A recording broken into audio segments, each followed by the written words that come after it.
When the inspiration for this episode hit me, it hit really hard. And I had to stop what I was doing and I had to start making notes. I probably should have come in here and just recorded this episode for you right there in the moment because I was so inspired by all the information that was coming through that it lit me up. And that might come as a little bit of a surprise given that the topic of today's episode is as low as you can go. Today, I really want to talk about suicide. It's my intention to promote goodness in the world. I really want to be an example of alignment and allow Source to work through me in whatever way benefits myself and everyone else the most. Because I understand how law of attraction works, a subject like suicide is something that I don't really want to talk about because I understand that what you think, you say, and you write about have powerful implications in becoming reality. And when there's something in the world that you don't want to be in the world, you cannot continue to focus on it and still promote decreasing it. Of course, I want less suicide in the world, which is why this is a bit of a conundrum for me. Talking about it is keeping it an active vibration, and I understand that. But the inspiration came on with such a strong force that I couldn't deny it, and I really felt like I needed to talk about this. And maybe there's a reason, a purpose, that's bigger than me and my thoughts on this. And I am just the catalyst in getting this information out. And that's kind of where I'm sitting right now. I'm sitting with that and intending all goodness to come out of this discussion. And I just felt it was really important for me to speak that intention. This is not something that I want to keep active in the world. I think that the world is changing. I think there is a strong indication of spiritual awakening that's happening within our societies.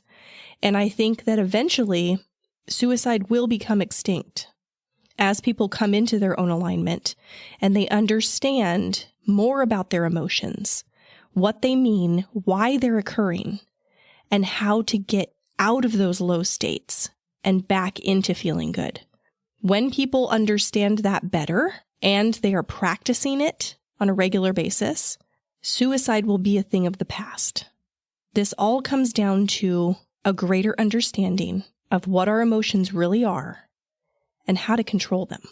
So here are the main areas of focus for today's episode. I'm going to talk about what causes suicide and why it happens, what we can do to help somebody who is suicidal, what my therapeutic approach would be as a therapist, and what death really is, and some of the common misconceptions that so many people have around the subject of suicide. This is one of those difficult discussions, and I felt originally that I needed to offer a warning for those who may be triggered by this conversation, but at the same time, I don't want to do that because I think that falls into the category of the misconceptions around suicide. I think that this is one of those things that's a sensitive subject for a lot of people, and a lot of people don't want to talk about it because it's one of those things that happens that you really don't want in your experience, whether it's you personally or somebody you care about, or even just hearing about somebody committing suicide. That can be really upsetting. It is one of those negative things that's in our experience in this world. And I'm not going to warn you about listening. You know what you can handle, and you can turn this off if you want to. I don't need to tell you that. You know what you need, and I'm trusting in your empowerment that you know what's good for you. So, without further ado, let's talk about suicide. I'm Dr. Williams, and this is my podcast. I have 2 graduate degrees in psychology, am a licensed mental health counselor, and an expert in the area of spirituality. I am devoted to living my best life and am sharing it with all of you. I'm bringing my expertise, education, and life experiences to you through this podcast. Everyone deserves to enjoy life, and that is what I'm here to talk about. Depression, anxiety, grief, you name it, we all go through it at one time or another. I believe there's a better way to come at these things than mainstream mental health care offers, and I'm here to offer you my perspective and dig into discovering how you can feel good no matter what life throws at you. It is my intention to contribute goodness to this world, and the content herein is how I do that. But one disclaimer before we dive in: should you decide to apply the information offered here, be prepared for improvements in your life. You may even live happily ever after, and you'll only have yourself to thank. This is Feel Good Now, the Dr. Williams podcast.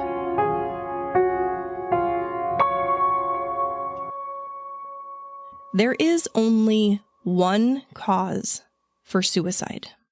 There's only one reason it happens, and it's the same cause for every negative emotion you ever experience, and that is disconnection. When you are disconnected from your inner being, from your source energy, you don't feel good. Prolonged exposure to those kinds of negative emotions result in depression, which is the lowest of the low on the emotional guidance scale. And when you stay there in that lowly state for long periods of time, all you're doing when you're there is gaining more momentum in a negative focus. And as that grows, more negative thoughts, more negative emotions, and more negative ideas for action come into the person's experience. And that's what leads to people taking their own lives. When you're disconnected from your true self, you don't feel good. This is actually a really good thing, though, because it is that negative feeling which communicates to you that you're out of alignment. The negative emotion serves the purpose of informing you what's happening and stimulating an idea in you to do something different so that you can get back on track and get into your alignment again. That's why it's called the emotional guidance scale. It's guiding you into your alignment. But when you don't know that and you're feeling these negative things, and you're focusing on all of the negative things, those things are growing. It's like that snowball effect going down a hill, and it's gaining momentum, and it's getting bigger and bigger and bigger. When you are tuned into that kind of frequency, you are attracting more things that align with that kind of frequency. Therefore, more things come into your life experience and your reality, which bring on more negativity. And it is your focus on it, which is stimulating your thoughts. And those kind of thoughts are not helpful to you. They are building towards you wanting it to end. And that's ultimately what happens when people take their lives and commit suicide, is they are in such agony that they can't see anything to pull them out of it. So they just want it to stop. So now you know. Now you know the purpose of that negative emotion, which is communicating to you that you're out of alignment, which means that you need to do something to get back into alignment. Well, you can't go from depression to happiness quickly unless you're practiced at it. So the best thing to do is to take a gradual approach, moving yourself up the emotional guidance scale in a slow but steady fashion to start working your way back up into alignment. Those small improvements, which you may not initially think are improvements because they're still negatively focused, are actually worth celebrating. These are big steps in the big scheme of things, even though it's one little baby step at a time through the negative gunk. If you are somebody who is trying to support a suicidal person, it is imperative that you understand the way that this works. When a depressed person starts expressing things like anger or frustration or revenge, those are actually really good things, because anything outside of depression is a step in the right direction. A lot of times people get stuck in that depressive state because when they do start moving out of it, which happens naturally because you have to remember that everybody has an inner being who is calling to them, and they're always trying to guide them up the emotional guidance scale back into alignment. But when people around the depressed person start witnessing things like revenge and anger and hate, they don't like that because now that person is creating more problems for them. Those things are a lot harder to ignore than the quiet, depressed person who doesn't want anything to do with anybody. This might sound like an attack. It's not. I am not attacking you for taking notice of people's negative expressions of anger and hate and rage and revenge and frustration. I understand, you have a response to somebody who is being that way towards you. But it is very important for you to understand that that is an improvement. If you truly want a depressed person to get better, then you can recognize those things for what they really are. And those are improvements. Those things are worth celebrating with them. And try not to take it personally. These are steps that they are taking to get back into a better state. And sometimes you're going to be the focus of that. But if you can put yourself in that headspace and realize what's happening, it makes it a lot easier to take and allow.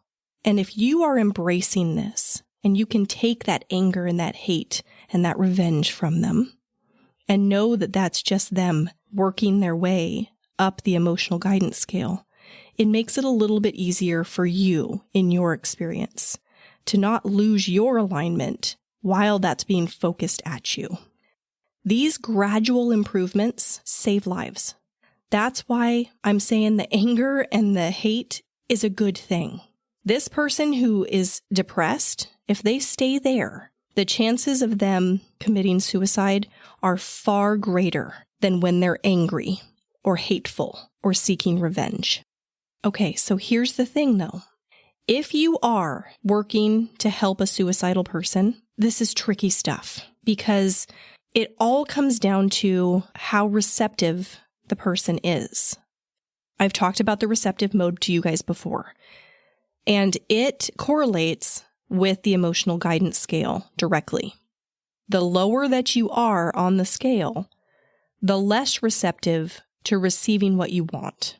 Because we know that you have to be in alignment in order to be getting those positive, good experiences coming into your life. So if you're talking to a depressed person, and let's say you know all this information, you know what their emotions mean, you know what they need to do, you know they need to start gradually working their way up the scale, and you start talking to them about their vibrations and what kind of frequency they're putting out and how law of attraction is just bringing them more of this negative stuff and it's building, they are going to shut you out. They're not receptive to hearing what it is they need to be doing. They're too low. That gradual change has to occur first in order for them to increase in their receptivity to be able to hear the information that you really want to tell them, which you know will help them. The truth is, we are always in the receptive mode of something. What you have to ask yourself is, where am I at in my reception right now? Well, you know that in two ways. You know it by taking a look at your life experience and your reality, by seeing what is coming into your experience. And if it's things that you want and you're appreciative of, then you know you're in the receptive mode of positivity. But if it's not, and you're seeing all the bad stuff, then you're down low on the emotional guidance scale, and you're receiving more negativity than positivity. You also know what receptive mode you're in by how you feel. Feeling bad, down there with the negative stuff. Feeling good, up there with the positive stuff. As you start gradually working your way up the emotional guidance scale, your emotions start to improve, reality starts to improve. Basic law of attraction stuff. What you focus on, the universe brings more of.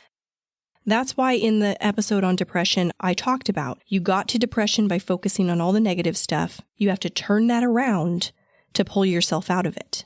Now, the problem comes with people not having the energy or the drive because they're so depressed that they try to jump to happy feelings or appreciation, and they can't get there because it's too big of a jump. They need the stepping stones of those lower negative emotions and focus and make that gradual ascent. When you talk about this from a standpoint of vibration, a person who is depressed and suicidal, when they are emitting a frequency, they're vibrating at a very low frequency, and that's the energy they're putting out. Then when they go to tune in to receive, they're going to receive at that same low frequency. They literally cannot receive higher frequencies of positivity when they are vibrating so low. They have to gradually move that vibration up the scale in order for them to start receiving more positive frequencies. It's the transmitting and the receiving. Where you last transmitted, you will receive from that point, and vice versa. So what does this mean for the therapeutic relationship? Well, my experience with therapy and suicide was eye-opening when I was practicing as an adult therapist and I had a patient come in who was suicidal. I was instructed that if that ever happened, you go to your supervisor, you tell your supervisor about it, and then you follow certain guidelines to assess the level of emergency. And then you kind of take steps based on where your patient is at that point. So one thing you normally do is you assess for a plan. And you ask questions based on how this person intends to kill themselves. And I never liked doing that. It didn't feel right to me. And I realize now that the reason it didn't feel right to me was because it's almost promoting it when you're discussing how they're going to do it. That has the tendency of gaining momentum. Of course, I didn't realize that then, but I can see it now. Don't get me wrong. I understand the process because if somebody has a plan and they can specify exactly what they intend to do, then you know that that is a greater sense of urgency because that person has it all laid out and all they have to do is follow through. And when I had a patient that was at that stage, things happened very quickly. Phone calls were made, the crisis team got involved, and the next thing I know, my patient is being transported to hospitalization, where they would be under close watch to make sure that they didn't commit suicide. However, when that occurred, though it may have helped with that imminent danger, it didn't actually address any of the underlying issues for the depressive state which got them to that point. So what I would do now with a suicidal patient is aid them in that gradual ascent up the emotional guidance scale. And I would start by just taking things up one step on the scale and promoting my patient to get into that state, into that emotional feeling space, and then maybe try another step and just go as far as we can and get them up as high as we can. Any improvement is good. As long as they're not in that depressive state, the chances of suicide have decreased. And that is the only goal, is just to help them feel better. Would you like to have an ad-free experience? I know you probably have my intro and my outro memorized by now, and maybe you just kind of want to cut out that ad space, this one right now that you're listening to, so that you can just get all of the content of the episode. Well, if that does sound like something that you're interested in, I've put together a Patreon account, and I'm offering all of the episodes I've recorded so far without that extra stuff, so you just get the content. And I'm also going to be offering members early access to the newly released episodes. So I'll be putting those on Patreon several days before the episode releases on all the other podcast platforms. So you'll be able to listen before everybody else. You'll also get access to the Dr. Williams Pod. It's a community where we're going to be able to interact and know each other on a more personal level. I'm going to be offering some Q&As so that we can really dive into some of these topics, and you can share your thoughts and I'll share my thoughts, and we can have a dialogue going. I think that we all could benefit from that. So that's something else I'm going to be offering. In addition, I'm going to be putting together a lot of exclusive content, things that I'm working on, creative projects that I have that are only going to be available to those people who are members on Patreon. You can find the link to the Patreon in the show notes, and I'm also going to post on social media, so you should be able to find it on all of my pages there as well. I look forward to getting to know all of you guys better and engaging in some co-creating together. For now, I'll just get back to the episode. See you on Patreon. Okay, I think this is a good time to go over the scale. This scale is in the book Ask and It Is Given by Esther and Jerry Hicks, and it covers the emotional guidance scale through 22 emotions. And the lowest one, which is where depression lives, also includes fear, grief, despair, and powerlessness. So a person that's in a suicidal state is always at this level. Getting them to gradually move up the scale would start with promoting feelings of insecurity, guilt, and unworthiness. And I know that sounds counterintuitive. You don't think that you want to promote feelings of unworthiness or guilt or insecurity. In therapy, you're normally trying to promote positivity. But this gradual ascension is going to be more productive for a depressed patient than trying to jump up to feelings of optimism or hopefulness. They can't get there. They need to do this gradual ascension. I can't stress that enough. That's so important to understand when working with a suicidal patient. All right, so the next step up from there is jealousy. Then we have hatred and rage.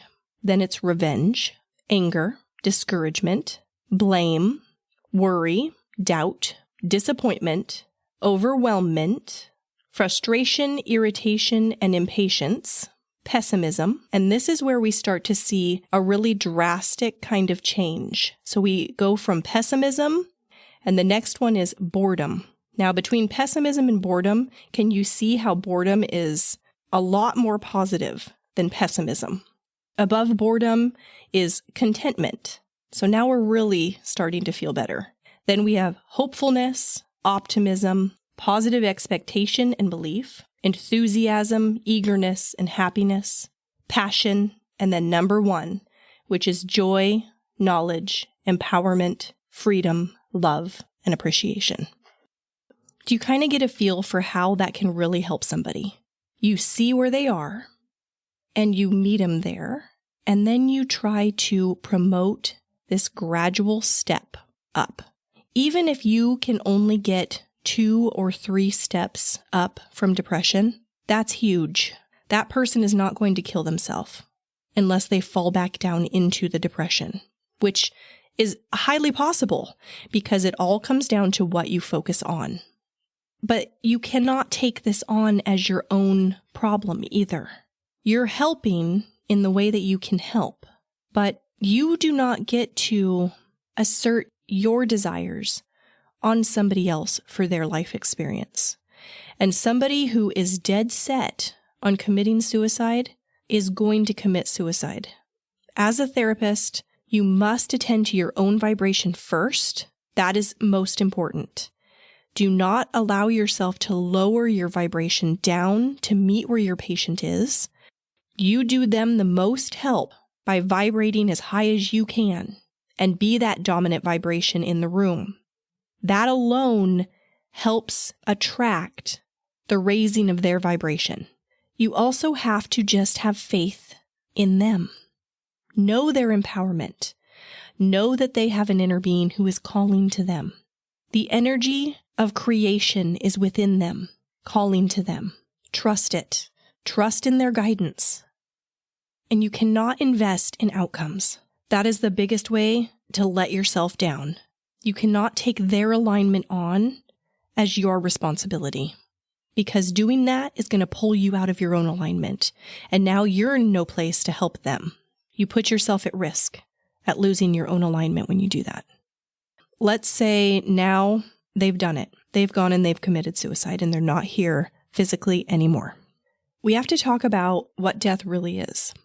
All death, or what we refer to as death, I prefer to discuss it as in re-emerging into non-physical. But I'll talk about it from a standpoint of death because that is the common understanding or the common term used in describing what is happening. No matter how somebody dies, the experience is the same for everybody. What it is a releasing of resistance. When you die, you transform back into pure positive energy. It is a miraculous, wonderful, and good feeling when you do this. All resistance that you had in your life dissolves, it goes away, and you're left with all of the positivity that you have become in life. Suicide is actually no different than illness, and let me explain why. Even when somebody has a deadly illness, that experience came into their reality in the same way as suicide. It comes through focus. It comes through momentum of resistance gaining to the point that something negative manifested. And the purpose of it is always the same. It's a releasing of resistance and the promotion of alignment.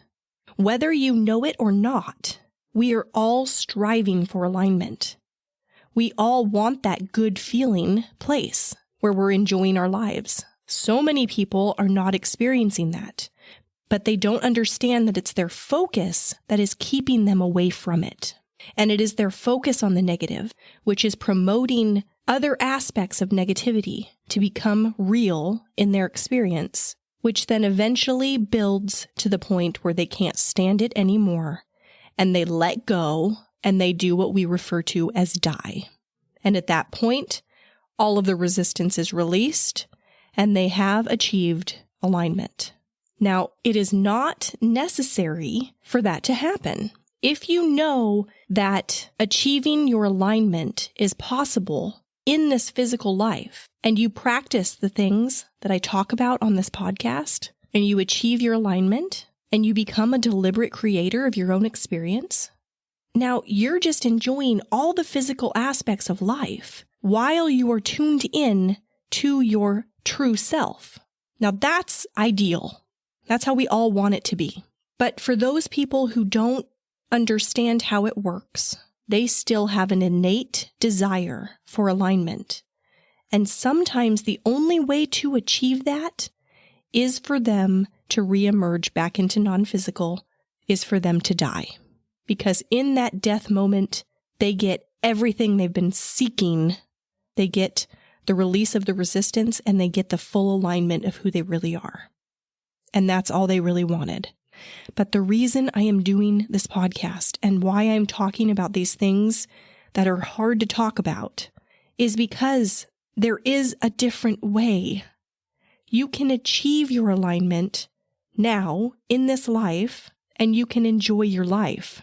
That is why you're here. We all came with the purpose of satisfaction, to enjoy this physical experience, because your true self is a non-physical being.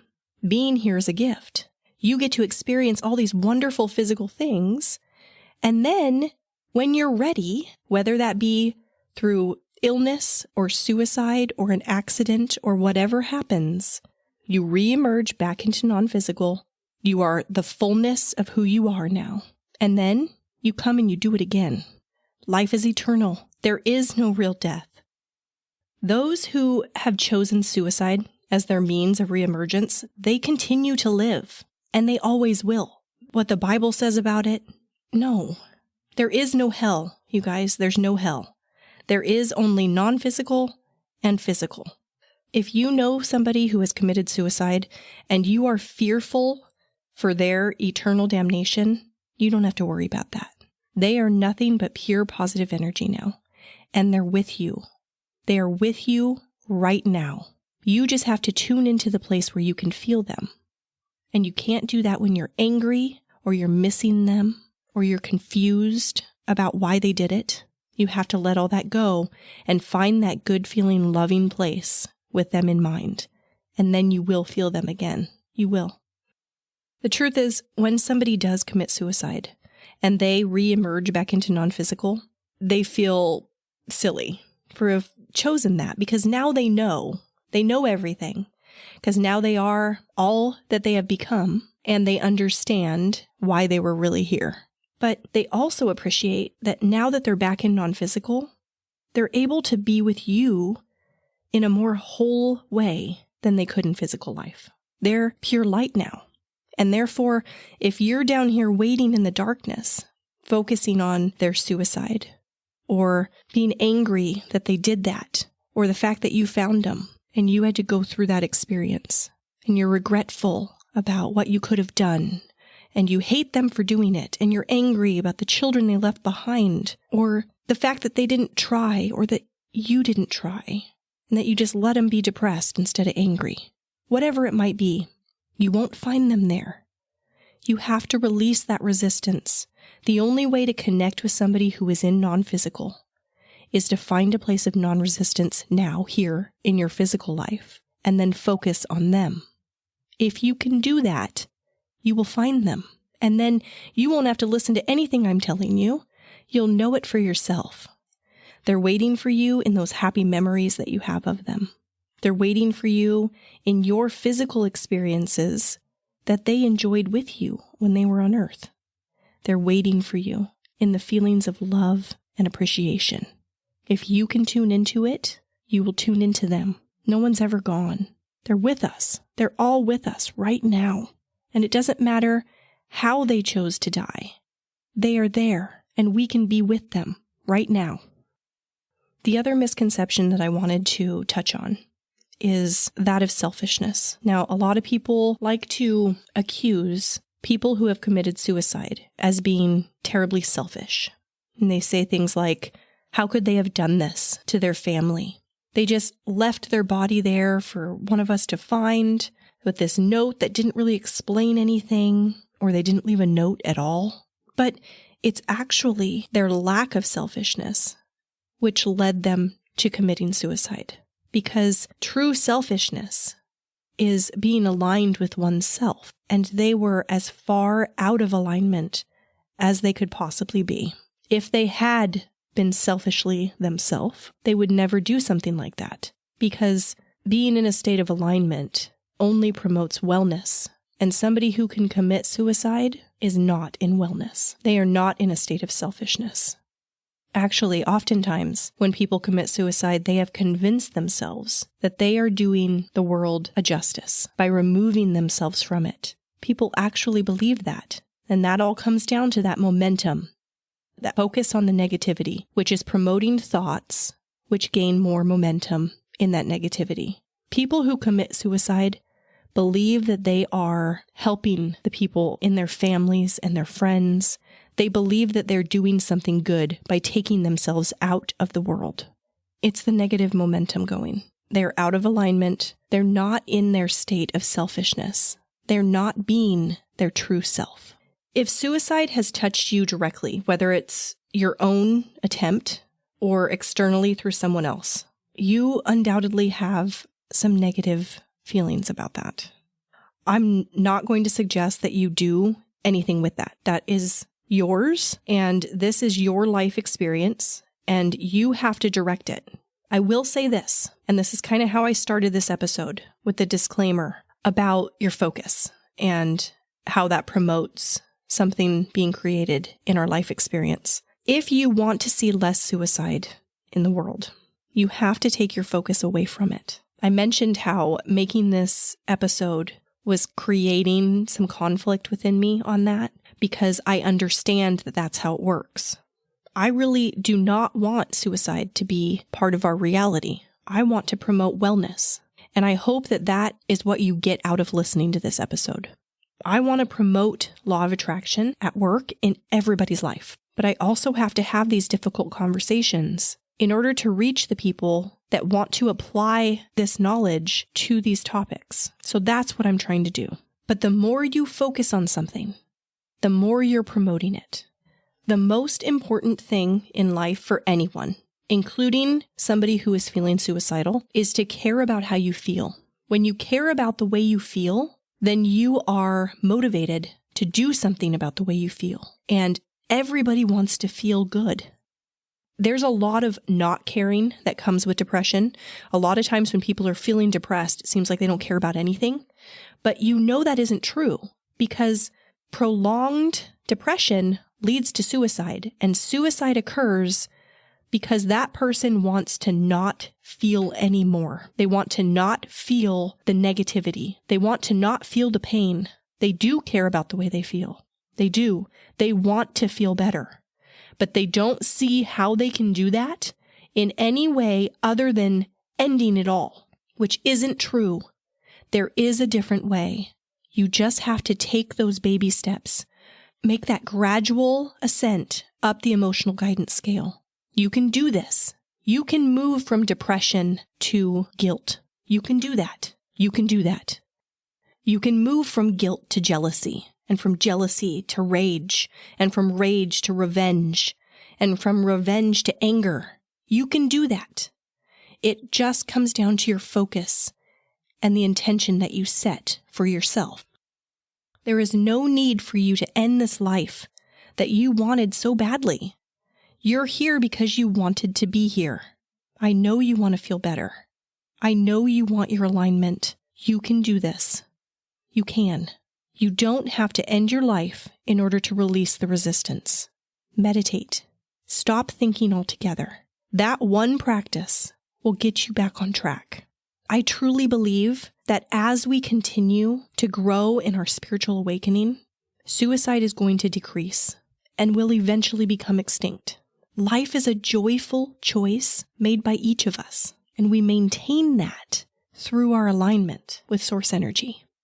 All of life will improve for everybody as more people do this individually.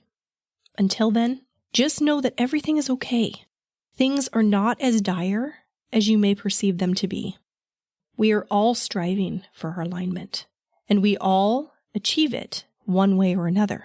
I choose to find mine while here in this physical life experience. Others who don't know how, they may choose to reemerge into non-physical, and that happens in a variety of ways. But the choice is always the result of individual focus. You get what you focus on, and if you realize that what you're focused on is not benefiting you, you can turn that around. We all have this ability, and we all have this right. You deserve to feel satisfied in this physical life experience. It's yours if you care about the way you feel. Wellness is within reach for everybody. That concludes this episode, but if you don't want to wait for the next episode to come out, I have more for you at drwilliamspodcast.com. You can learn more about me and my journey to podcasting, find all the ways to connect with me on social media, and there's a button to subscribe so you're the first to know what's new and upcoming. You also can shoot me an email at hello@drwilliamspodcast.com. You are so special to me, and your support does not go unnoticed. I want to support you too. This podcast is my outlet for growth because when you teach something, you hold yourself accountable and apply the information in life. But the inspiration for these episodes comes in a variety of ways, and one of those is through you. I want you to feel like this is your show too. So send me a message and let me know which episode is your favorite and why. And tell me if there's a topic you'd want to hear me talk about. Your feedback applies to so many people, and your suggestion could change someone's life for the better. The best way to do this is by subscribing to the show and leaving a review through your favorite podcast platform. I really listen to you guys, and this dialogue feeds my soul. You say that you're a fan of me, but truth be told, I am a fan of yours. Everything is working out for each of us, and we're all in this together.